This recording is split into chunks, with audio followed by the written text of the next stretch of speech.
Did you know that high levels of lead during pregnancy can cause pregnancy problems such as low birth rate or poor growth, premature delivery, and preeclampsia? Worst of all, it could lead you to miscarriage or stillbirth.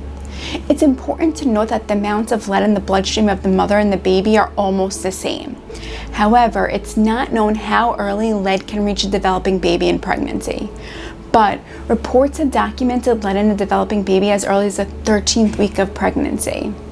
Now, I'm not putting this video out to scare any of you expecting mommies out there. My goal here is to make you mindful of how your water is fed into your home.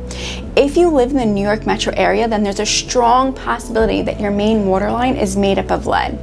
That's right, all the water that's fed into your home could be traveling through lead piping. Clearly, it's easy to understand that's bad for anyone, especially if you're pregnant or breastfeeding. So, how do you know if you have a lead water main?